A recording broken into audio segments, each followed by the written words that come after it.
Aloha, I am June Jones of the Houston Roughnecks, and this is the XFL Show.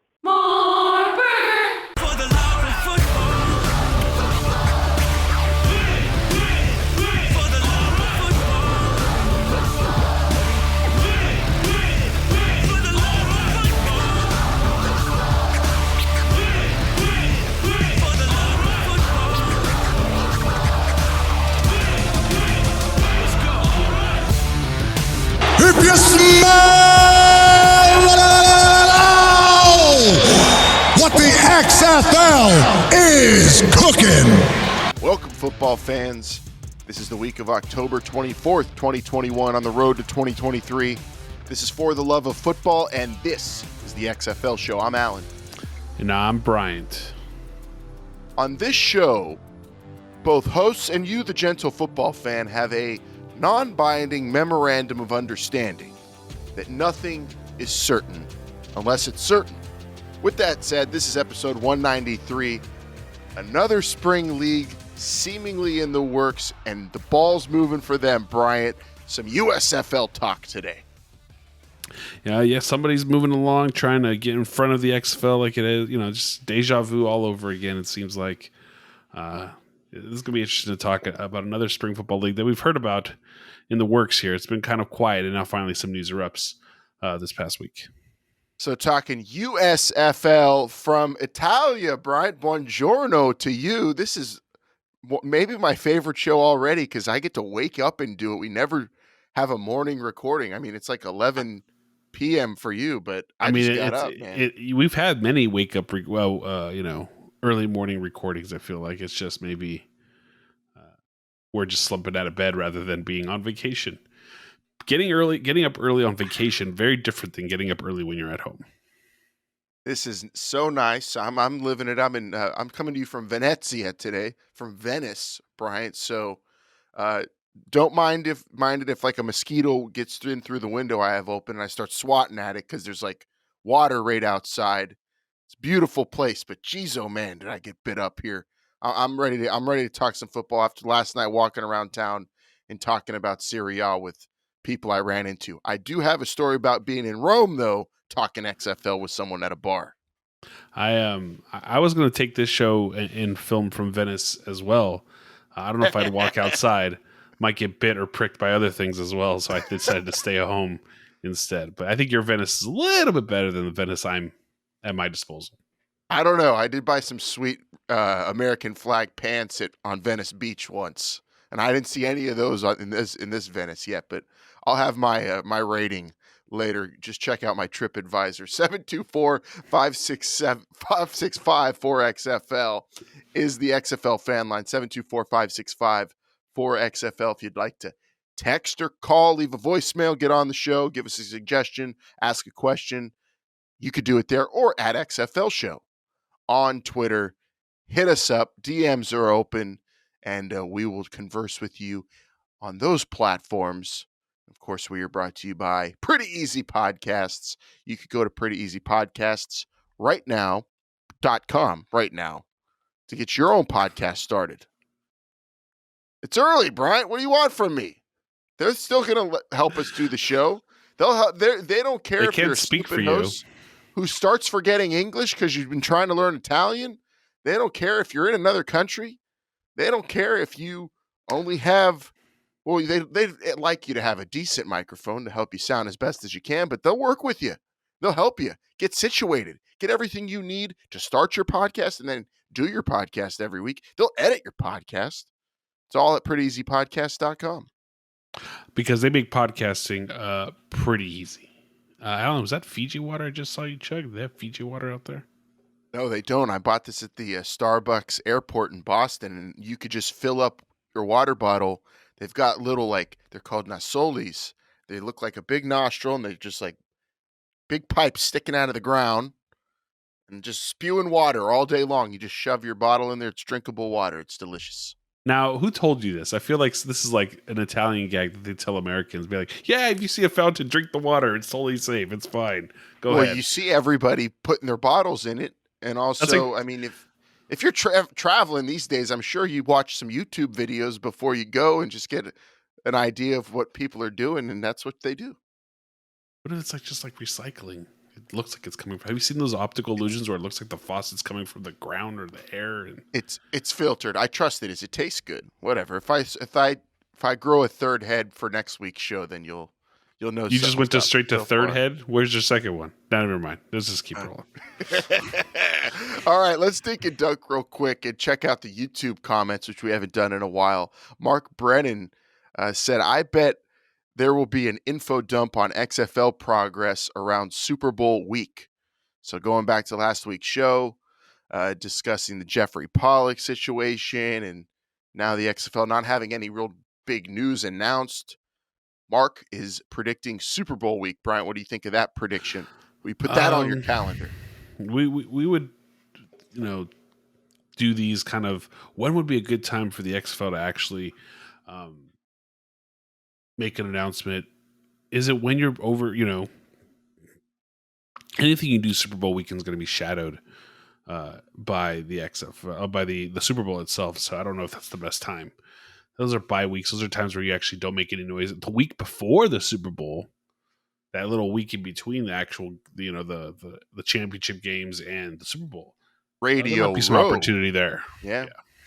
I would love to see a Rock commercial, like a big epic Dwayne Johnson starring role commercial, saying the XFL's coming next year. I mean, that would be sweet. What are you dropping over there? I was trying to use a prop and then I just dropped it. It's fine. It's my bad.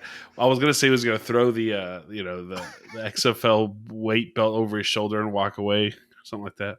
Yeah, something cool, or just write some epic copy, put some big music. Terminator. Yeah, exactly. Yeah, show The Rock walking on the 50-yard line with lights everywhere in a stadium, something like that.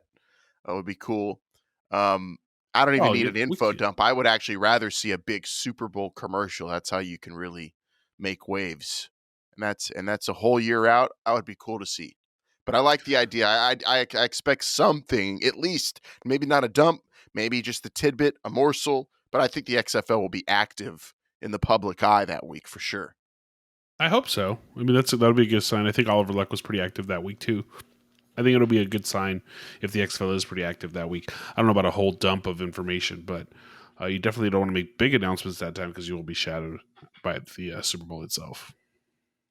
For sure. And we thank Mark for hitting us up. So the YouTube comments are another place you could reach out to us if you want us to acknowledge your question or your thought.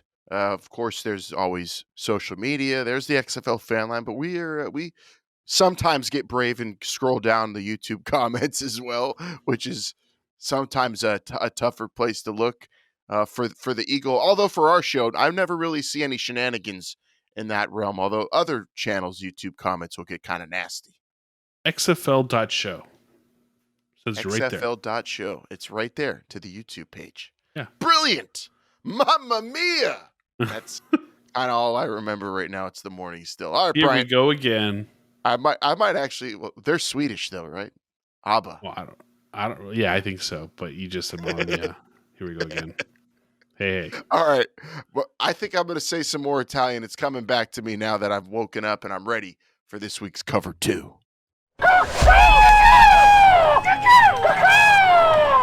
Forza Kenny Robinson, another XFLer, really kicking some butt in the NFL with a big touchdown on a blocked punt last week. How good was that to see? St. Louis Battlehawk, Kenny Robinson, you remember him, left WVU, went to the XFL early, great story. And then, of course, we saw the beginning of this NFL week, former Orlando Apollo, D'Ernest Johnson, Bryant, tear it up for the Broncos. And Terry actually hit us up on the XFL Fan Line on a text, and I thought this was an excellent thought here to ponder. Terry saying, have you ever scored a fantasy point off the back of an XFL or AAF guy? Well, you did. I want to say not until this week, Terry, because I was like the Browns, ravaged at running back. I picked up Johnson. Just because he was going to start. That's why you picked him up, right? Yeah, why else would I have gotten him? I'm so depleted, and I'm one of those Christian McCaffrey guys, so I'm Yeah. screwed. Am I playing you this week in that league? You are playing me right now. Oh, so Bryant's been scored on by an AAF running back. That's true. That is very true. I guess if you technically have the Carolina Panthers defense, you have an XFLer score for you as well. So that's out there. We do IDP league, which is way better, by the way. IDP is the way to go. Oh, isn't it so fun? Are you enjoying so it? much fun. Yeah, I get like 60 points from like Aaron Donald every week. It's great. That was a good selection. You were the first person to take a defensive player, I remember. Hopefully, you don't. I saw the value in having the best defensive players out there. Yeah, just hopefully your defensive players all stink this week. We are up against each other. That's all. But good luck to you. Yeah, that was great for Kenny Robinson to get a touchdown. I mean, we all know the story as XFLers, and actually, my cousin who saw a post or something on Instagram sent it to me, and we had a discussion about it. So it's great for the league, for Kenny Robinson to actually get that opportunity. Hopefully he's suited back up, earned himself another game check this week. For getting that. I don't even know if the Panthers are bye or not. Whatever the next Panthers game is, hopefully he earned himself another a game check. Yeah, that was it's awesome to see. There isn't a Tommy Maddox type yet. I guess Taylor Heineke is the closest thing currently, although he's not winning as much as Tommy Gunn was winning. But Giancarlo is a Giants fan that I was talking to in Rome, Brian. I wanted to get to this part 2 of our cover 2 here. And I was at a Steeler bar in Rome. So I figured I might meet someone who watched the XFL there. Mostly went there as a Steeler fan. It's like a trek a lot of Steeler fans who go to Italy make, kind of a famous place. And That's it's a thing. And I met this guy named Giancarlo. He's American, but he's a Giants fan. Not even a Steeler fan, but he's at this bar. And just real quick conversation sparked. Saw the XFL hoodie I had on and said he was, quote, feeling the XFL, even though he didn't see much of it. I asked him, did you watch every game? He said, no, not really. I saw a little bit of it, but I was feeling it and acknowledged it at least. So he's an American that was also visiting Italy? I don't know if Giancarlo lives here or what. I didn't get into his personal life, just that he liked the Giants. So I don't think we can count this, right? We can't count this as an Italian that actually enjoys the XFL. I don't think someone in can't Italy. Check that box. No, yeah, well, okay. that's okay. Well, turn to your wife and ask her a question about the XFL. There you go.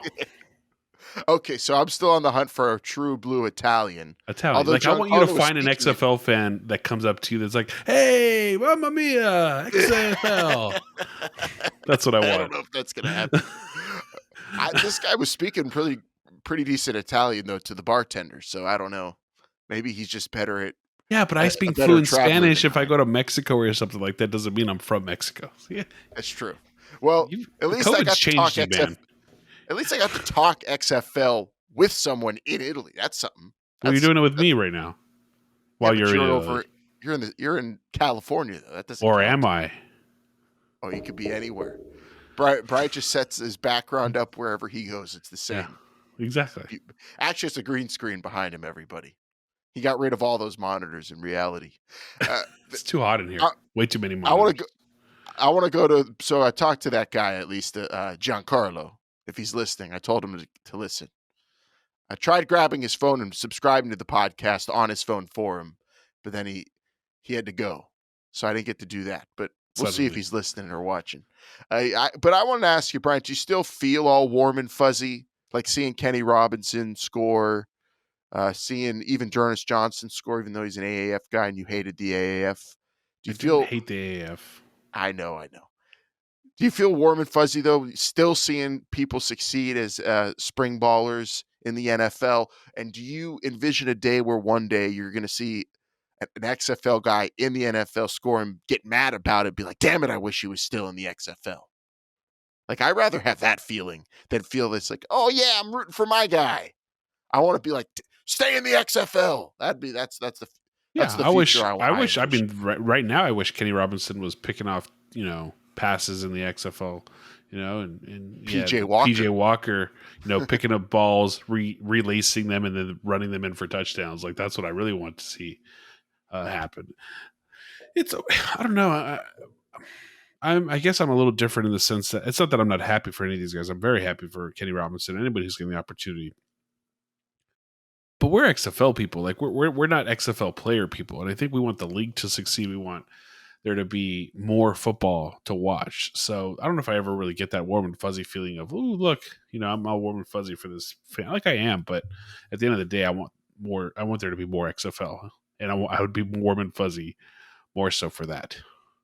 Yeah, and I also kind of get upset about it because of how it's covered by announcers, at least, when you watch a guy like Kenny Robinson make a play like that, or you see Taylor Heineke in these games, and they're like, and this guy played in the XFL of all places. And it's almost like, how'd he get here? What circumstances did the Panthers face that they had to pick this guy up? They drafted him.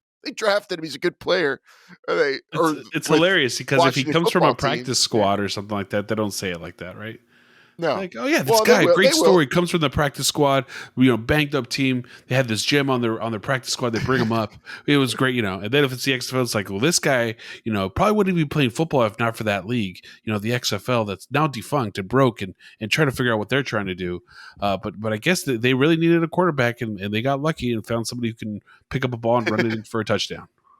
Yeah, it's just a notch below the Australian punter. When they say they're punters from Australia, the guy didn't know anything about football before he got to the NFL. It's almost, they treat it like that. It could be, a little bit. I would like to see at least like maybe that's what the color analyst is for. You would hope that a guy sitting next to the play-by-play person on an NFL broadcast would be like, and isn't that a great thing what the AAF and the XFL did for this player, for Jonas Johnson, to get the opportunity to be on this team, be a special teamer, and now he's getting his chance, and look at him running all over the Denver Broncos.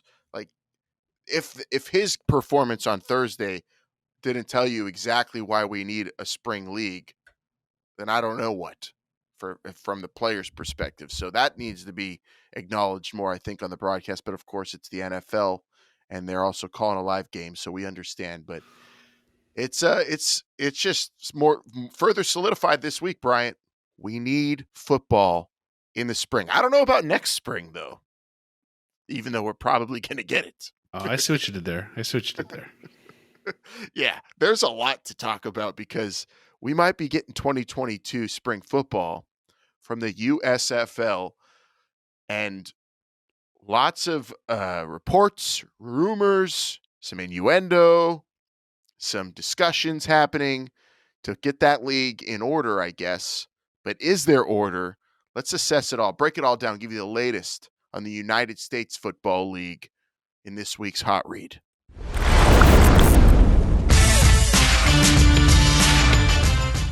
Dappertutto.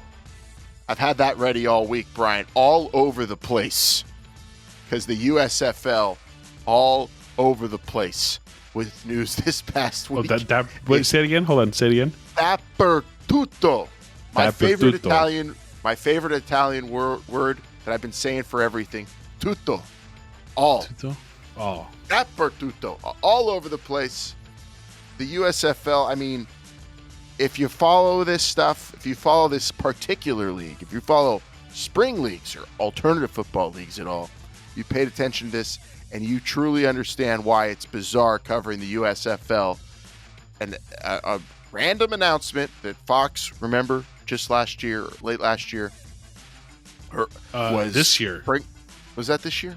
I want to say, was it this year? I want to say it was this year. USFL, the spring league played in June or something, didn't they? You're right. Yes, it was this year. Yes, you're right. I don't know where I am. It was 10 months before kickoff. You're right. You're right. It was not before the planned kickoff, alleged kickoff. So one rainy day, then Fox announces the USFL's coming back. We talked a little bit about it on the show, and then nothing. Radio silence, as they say. And this past week, down in Alabama, all sorts of action regarding the USFL. Discussions, negotiations, reports, and let's just break it all down and we'll react to it, Bryant, and assess the situation for the United States Football League.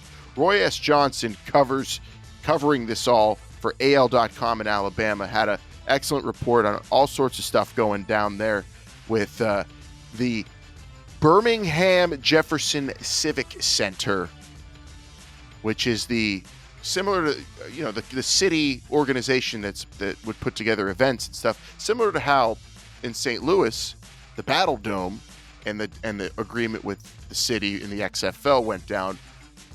Birmingham's city organization has been in discussions with, I guess, Fox and the ownership of the USFL to maybe be the hub city, the USFL, for 2022. And Roy S. Johnson, excellent report here, all sorts of information to sink our teeth into, said that Protective Stadium, which is the stadium there in Birmingham, Alabama, would serve 40 games, up to 40 games, and playoff games from around April 15th, 2022 till July 3rd, 2022, at no cost to the ownership of the USFL. And it's, according to, and this is my favorite part, a non-binding memorandum of understanding between the Birmingham Jefferson Civic Center and the National Spring Football League, which is the ownership group of the USFL. So basically, what they're saying is this is written on a cocktail napkin. It's written right here. Hold on, let me pull this out from under my cafe. There you go. They wrote on so they ripped off a piece of the napkin on their room service. And they said, "Here, this is what I want to do." And they said, "Sure," and they nodded. There's no that's not even a handshake agreement to me. That's a nodding agreement, non-binding memorandum of understanding. So there's no contract signed, but there's a plan and someone saying, "Oh, hello." Hello. Says hello. Is how they're communicating this way. So you have the BJCC, the Birmingham Jefferson Civic Center, and the ownership of the USFL, which includes Fox, saying, "Okay, here's a plan. Yeah, I like that plan. Okay, maybe we can agree to that plan, but not yet." And Roy S. Johnson's reports also have some other good info here we could talk about, though. 8 teams in the league, including the Birmingham Stallions, who were in the original USFL, and it'll be a hub bubble type situation for the first season at least in Birmingham. And also we get some figures out of this, Bryant, which I think you'll like. Fox is committing $150 million over 3 years to the United States Football League and will be the official broadcast partner. And also, for the Birmingham Jefferson Civic Center side, what they get out of it, all sorts of exposure. Let me just say this to the BJCC people right off the bat. I'll throw in some opinion, Bryant. From this report, reading everything that is potentially going to go down in Birmingham, what the city will get out of it versus what the ownership of the USFL will get out of it. This sounds a lot like one of those blog websites who hires writers and say, "We can't pay you, but you're going to get exposure and you're going to be all over the internet." This is what this sounds like. The Protective Stadium is going to get all over the internet. It's going to be, yes, be on Fox 40 times a week. Each game will get a 30-second spot to promote the positive characteristics of Birmingham and Jefferson County. Well, this is actually a really good thing because I've actually been thinking about visiting Birmingham, and this might put it over the top if I get to see one of these commercials. You know, I think there's a lot of people out there who are going to say as such, Bryant. That's probably the thinking behind the deal for the BJCC. Yeah. I just can't wait to fly from here to Atlanta, and then Atlanta to Louisville, and then Louisville to Mobile, and then probably bus to Birmingham. It's not like Italy where you could just take a train to exactly where you want to go real fast. Easy peasy. I mean, that's just not to brag, but I'm really enjoying that here. This getting to USFL game might be difficult. I don't know. It's not too hard to get to Birmingham, actually. But this part, the BJCC has been told by the NSFL, the ownership of the USFL, they're going to make a good faith effort to give them 2 spots per broadcast. So you provide all the infrastructure to house a game, to host a game, to staff a game. You give us the area, the hotel, the real estate, the venue. We're going to try to get a minute of commercials to promote your city on the air. Try. Oh, and then you're saying NBC might be a partner? I don't know if Fox is going to be able to twist NBC's arm to do that. We'll see. But that's the reporting from Roy S. Johnson. Awesome. You got to read that. It's on AL.com. If you want to know everything going down, he pretty much covered it all. And then, I think he's also been doing some media also and further reporting on it, everything he's hearing.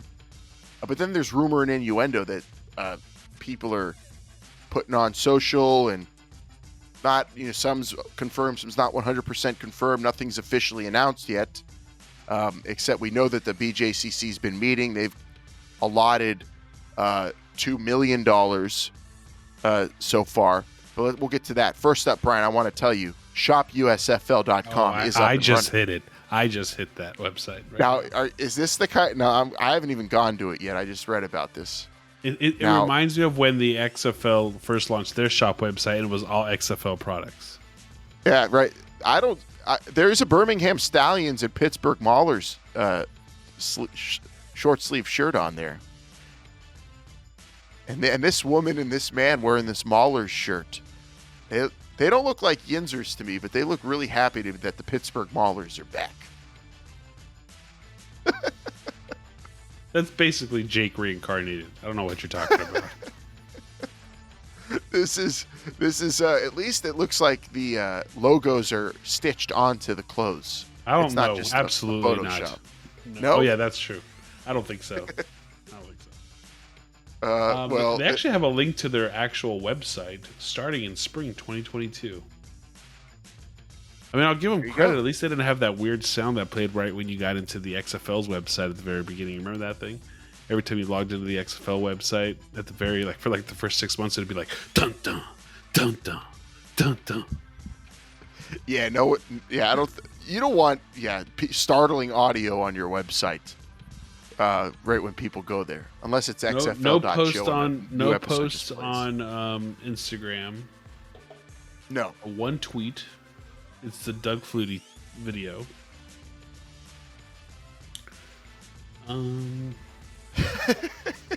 Let's go with Facebook. Let's see what kind of. If they have a lot of stuff on Facebook, then we know what their target audience is. Yeah, I hope people will get the vibe on this episode here right at this moment that watching the show can sometimes be a little bit better if you're on the podcast right now. Yes, that's true. So see Bryant's face look at these websites. I don't even need to look. I'm just watching him react. It's hilarious. Are you done talking about this right now? Look, there's what Charlie Ebersol did with the AAF. Yeah. And then there's this happening right now. There's got to be something in the middle. There's got to be something in the middle between these two. This is you're giving Charlie Ebersol the ranking ahead of what's going on right now. No. I corrected myself. I'm going left to right now. So you had Charlie Ebersol's thing over here. You got somewhere in between. I think it's going to be in the somewhere in between in the Rock's deck. Somewhere in between, right around there, probably around there somewhere. In the deck. There's also a report here from John Ferguson at Fantasy Ferguson of Sportsbook Review saying that the Spring League and Brian Woods are no longer involved with the USFL. And the IP, I guess, that they owned is now completely taken over by the NSFL and Fox. Don't know how that's working out. Who knows what's up with the Spring League at this point. Like we said, Dappertuto, all over the place. Marina Bach, CBS 42 in Birmingham, in Alabama. said on Thursday the board for the Greater Birmingham Convention and Visitors Bureau Board made a financial commitment of up to $2 million to support the Fox Sports-owned USFL in Birmingham. But they need about $3.6 million in total, according to their estimates, to fund everything being asked of them by the USFL ownership group. So the kicker here, Bryant, is that the BJCC still needs about $1.6 million to cover the estimated costs. And they're saying that these are probably going to come from a mix of private and public funds in order to get this thing up and running. How do you make? Where else would it come from? Yeah, right. How do you make this your first dump of information? Like how do you make it say, hey, yeah, this is the information we want released first about our league? Like, come on. Ugh. Look, the bubble idea, the hub city, who knows if that's still because of COVID or not, or maybe it's an idea that they're floating around to save money. Fine, who cares? It's not even that big of a deal. Are people actually going to want to go to 40 games in Birmingham? Do they love football that much in Birmingham that they're going to go to 40 games for teams that really don't have a location? They just have a name. Like, is that going to happen? Yeah, and the thing I don't like about that is, okay, I understand it's just to get the thing up and running, get your infrastructure going. It's almost not even like a season. You got to look at it. It's like an extended training camp like what we had in Houston, and it's just being played out entirely in Birmingham. And I'm not a financial guru. I'm not a person who's going to do the forecasting on what money this is going to bring into the city. But Bryant brings it up, like, how many people are going to be traveling into town to go watch these games from outside of the region? Especially early on.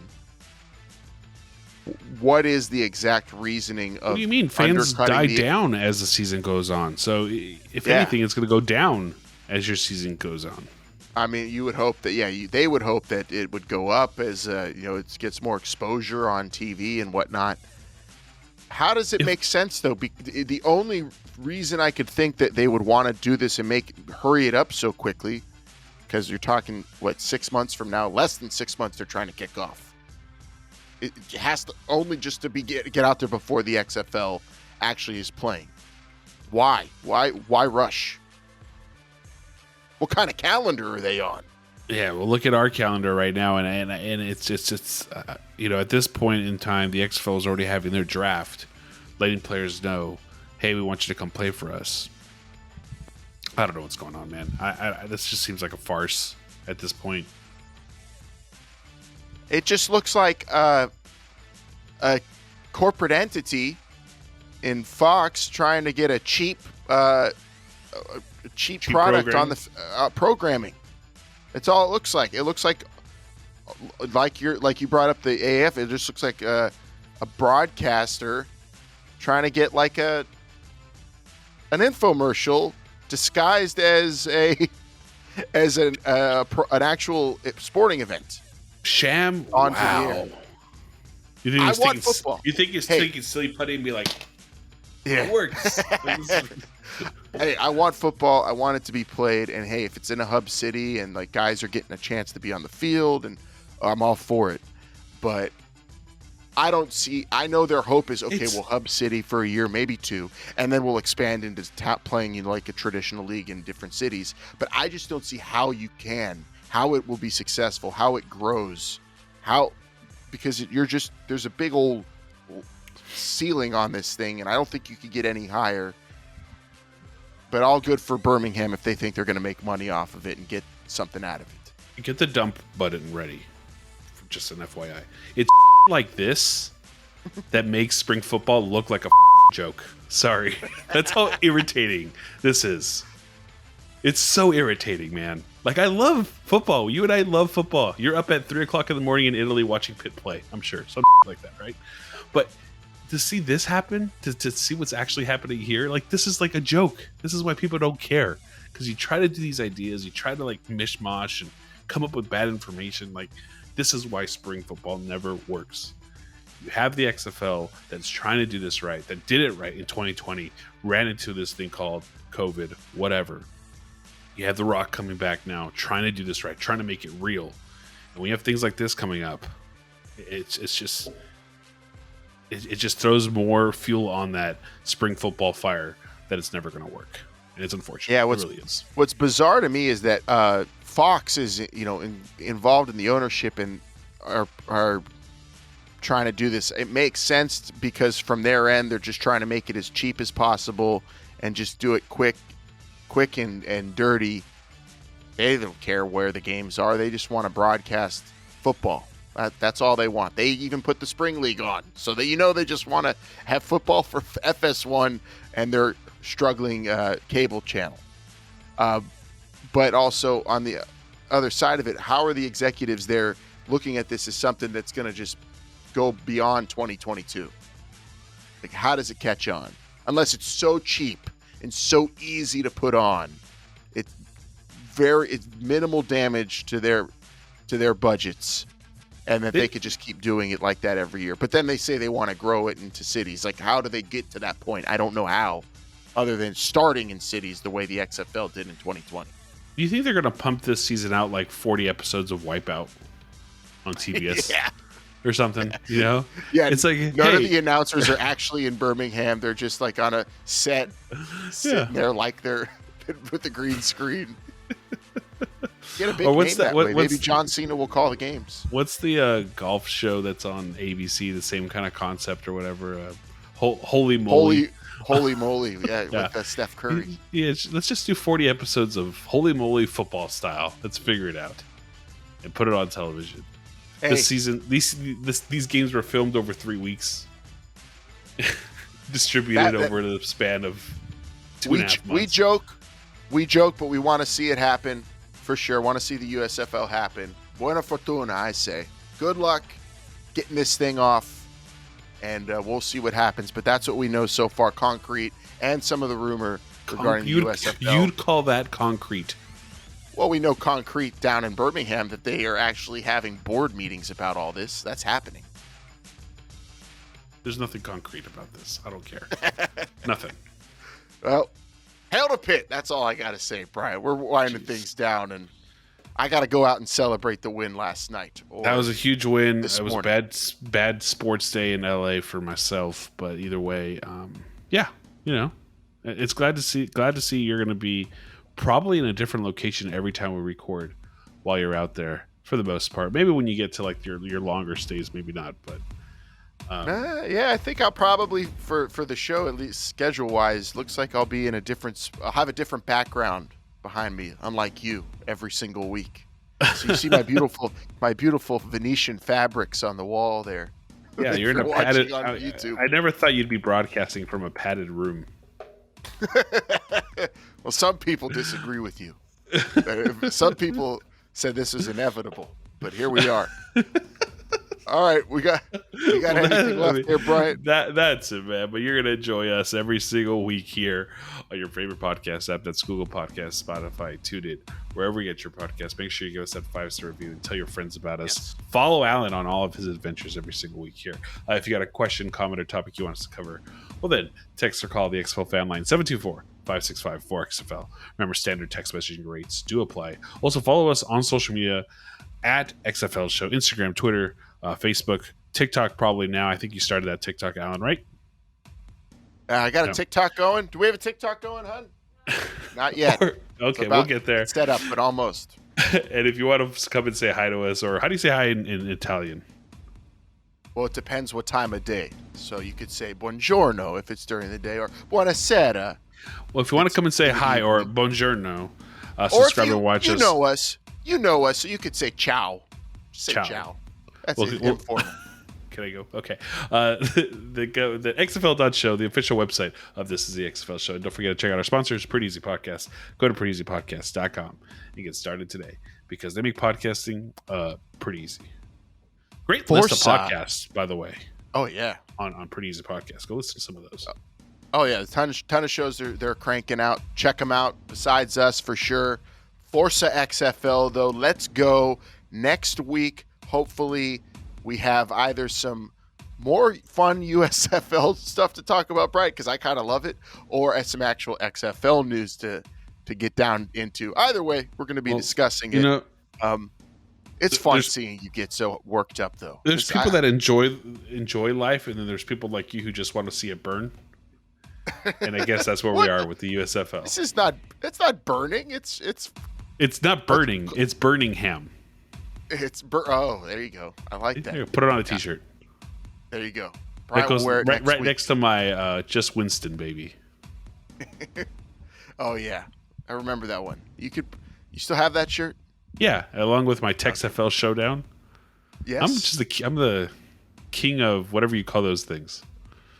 You're the king of remembering stuff from the show, that's for sure. I saw someone say that the USFL is stealing my scheduling idea. I don't even remember my own idea. We'll have to talk about that next week. Maybe you could jog my memory. No, I block out USFL stuff. We got to go, though. All right, everybody. Thanks for watching or listening, no matter where you get us. We appreciate you so much, and we look forward to giving you another show. No matter where we are in the world, we're talking XFL with you. For Bryant, I'm Alan. This is the XFL Show. Remember, they're listening.